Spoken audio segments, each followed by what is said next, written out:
찬미 예수님, 찬미 예수님, 오늘 복음에서 예수님은 나는 내 뜻이 아니라 나를 보내신 분의 뜻을 실천하려고 하늘에서 내려왔다 하고 말씀하십니다.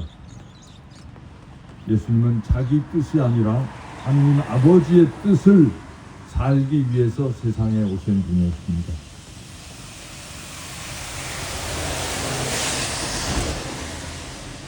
자신을 온전히 비우고 아버지의 뜻을 사는 것이야말로 예수님의 삶의 목표요 보람이었습니다.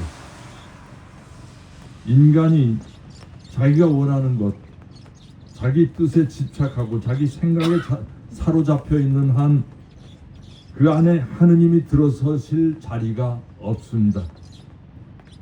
예수님은 자신을 온전히 비우셨기 때문에 생명이신 하느님께서 그 안에 들어와 사셨습니다.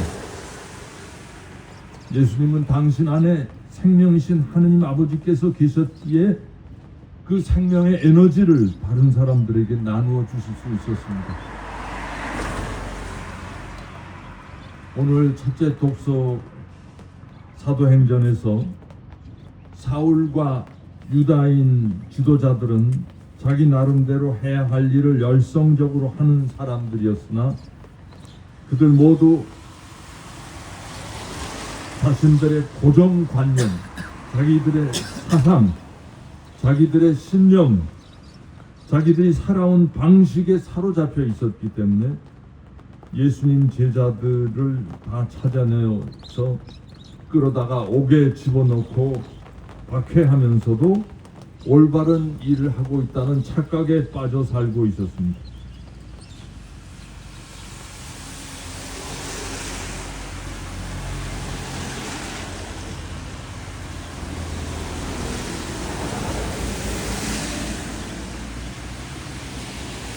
초대 그리스도 교회가 겪었던 제일 큰 어려움도 유다인 출신 그리스도인과 이방인 출신 그리스도인들 사이에 서로가 살아온 그 방식과 관념이 달라서 일치하기가 쉽지 않았던 점이 초대교회의 제일 큰 걸림돌이었습니다.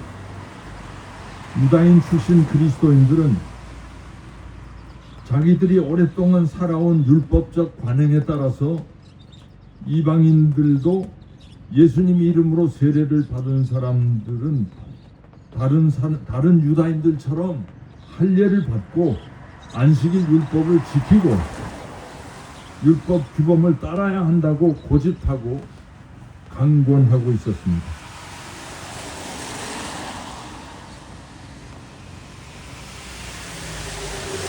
그러나 그 스테파노를 죽일 때 거기에 함께 있었던 그 사울, 어떤 의미로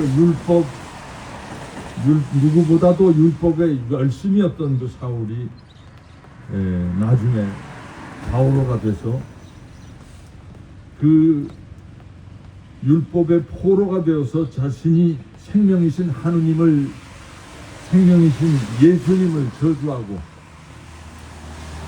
그 예수의 제자들을 박해하고 있었던 사실을 아주 뼛속 깊이 처절히 뉘우치고 후회하고 회개하면서 율법의 규범으로는 그 법정을 가지고서는 우리가 세상의 죄악을 이기지 못한다고 동시대 사람들에게 아주 목이 터져라고 소리를 높이고 있었습니다.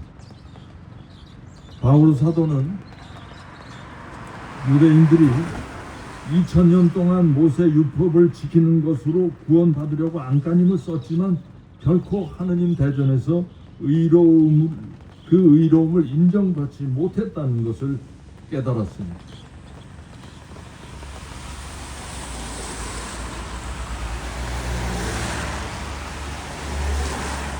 율법으로 의로운 사람이 될 수 있었다면 메시아이신 예수님께서 굳이 사람이 되어 세상에 오실 필요도 없었고 십자가의 죽임을 당하실 필요도 없었다고 강변하였습니다. 율법을 지키는 인간의 노력만으로는 도저히 이 세상의 악의 굴레에서 벗어날 수 없었기에 예수님께서 오셔서 모든 인간들을, 죄투성이의 인간들을 다 사랑으로 품어 안으시고 그 죄를 용서하시면서 모든 죄인들을 대신해서 당신 자신이 십자가의 속죄의 제물로 스스로를 봉헌하셨고, 이 예수님의 속죄의 제물 덕분에 하느님 아버지께서 우리 모두의 잘못과 불의를 전부 탕감해 주셨다고 가르쳤습니다.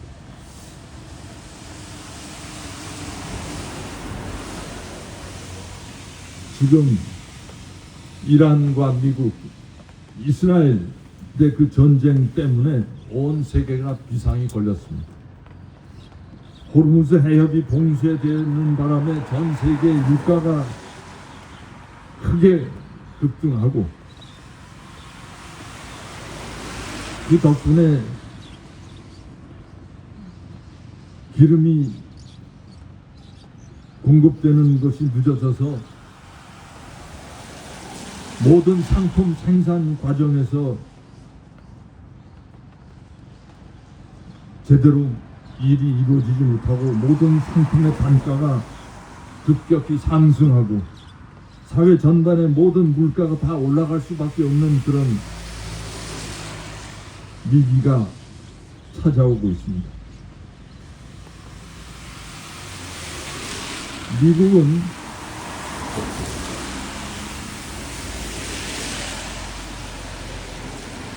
이란이 자기들 말을 듣지 않고 원자력 발전소에 계속 우라늄 농축을 계속해 왔기 때문에 결국 핵무기를 생산하려고 한다. 그거는 세계 질서를 무너뜨리는 것이기 때문에 용납할 수 없다 하고, 그래서 이란을 공격한다고 선언했습니다. 그러나 그 시점에서 국제원자력기구 IAEA에서도 이란이 핵무기를 생산하려고 구체적인 그 작업을 진행한 증거를 발견하지 못했다고 했습니다. 또 같은 미국 트럼프 행정부 인사들 안에서도 이란이 핵무기 생산에 하려고 했다는 구체적인 자료가 없다고 했습니다. 미국이 이라크 전쟁을 일으킬 때도 이라크가 치명적인 무기 개발에 나섰기 때문에 그걸 저지하기 위해서 이라크를 공격한다고 했었습니다. 그러나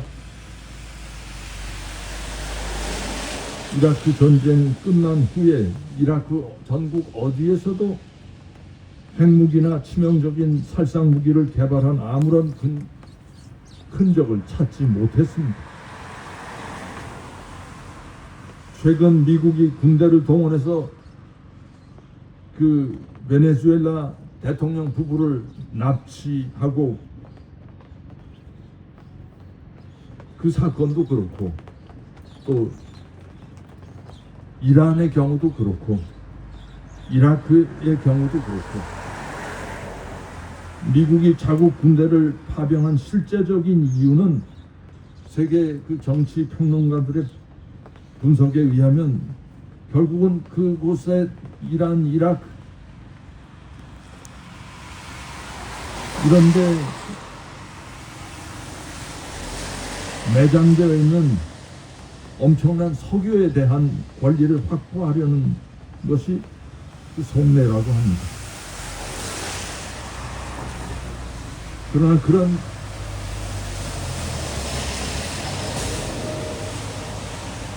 자국의 경제적인 이유 때문에 다른 주권 국가의 자국 군대를 파병해서 사람을 죽이고 무력 침공을 하고 전쟁을 감행하는 그런 행위는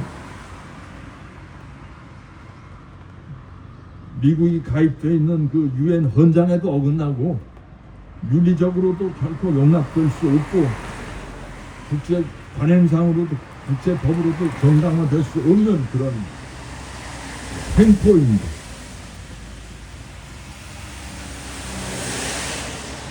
어제 그 뉴스 한 꼭지를 보니까 미국 국회의사당 그 정문 앞에 그 로비에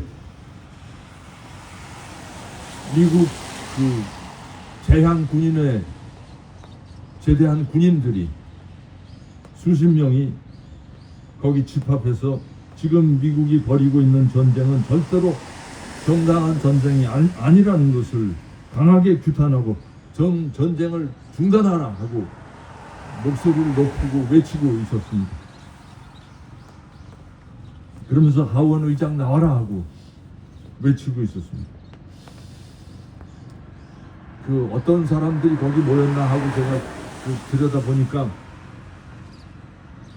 여러 해 전에 우리 강정을 방문했던 그 미국의 그 평화를 위한 제한군인회 사람들도 거기 끼어 있었습니다. 함께 하고 있었습니다.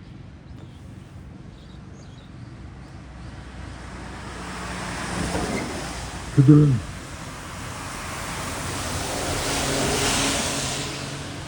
미국 국회의사당 정문에서 자신들은 전쟁에 직접 몸소 참전한 군인들이고, 그래서 전쟁에 대해서 누구보다도 정확한 진실을 안다. 이런 전쟁은 결코 정당화될 수 없다. 이 엉터리 없는 불의를 중단하라 하고 그 구호를 외치고 있었습니다. 그러면서 그들이 한 사람씩 경찰이 거기에 그 와서 국회 지키는 그 경찰이 손을 뒤로 묶어서 이렇게 체포하고 연행하고 있었습니다. 62명이 연행됐다고 하는데 그들은 아주 태연하게 조금도 뭐 이렇게 뒤로 물러서거나 움츠러듦 없이 태연하게 경찰에 연행되면서도 전쟁 중단하라 하고 큰 소리로 외치고 있었습니다. 얼마 전에 아프리카를 순방하신 레오 교종께서 지난 4월 16일에 전쟁을 정당화하기 위해 종교를 가져다 대는 지도자들을 겨누어서 이런 말씀을 하셨습니다. 평화를 이루는 이에게는 복이 있으라. 저는 우리 마태오복음에 나오는 그 행복하여라 평화를 이루는 사람들 하는 그 복음 구절을 인용하신 말씀입니다. 그러나 자신의 군사적, 경제적, 정치적 이익을 위해서 종교와 하느님의 이름을 악용해 신성한 것을 어둠과 오물 속으로 끌어들이는 자들에게는 화가 있을 것이다 하고 경고하는 말씀입니다.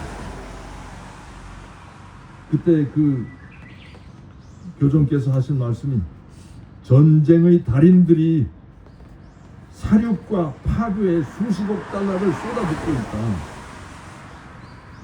아프리카 대륙에서 자원을 약탈하는 사람들이 그 돈으로 무기를 만들어서 불안정과 죽음의 악순환을 자아낸다. 몇 안 되는 폭군들에 의해서 온 세상이 파괴되고 있다. 진정한 회개가 필요하다 하고 외치셨습니다. 우크라이나의 전쟁이나 중동의 전쟁이나 모두 정말 교수님 말씀대로 한 줌도 안 되는 권력자들이 자신들의 이익과 자신들의 기득권과 영광을 위해서 전 세계를 재앙으로 끌어들인 그런 그 폭력과 횡포에 몰두하고 있는 그런 상황입니다. 그들 때문에 그 한 줌도 안 되는 그런 폭군들 때문에 세상에 얼마나 많은 사람들이 지금 이 순간도 고통을 받고 힘들어하고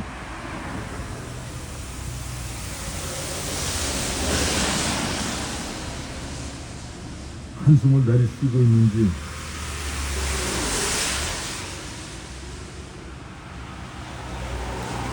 이런 폭군들의 오만한 행패를 주님께서 한시라도 빨리 끝내주시도록 우리 모두 한 마음으로 기도하십시다. 아멘.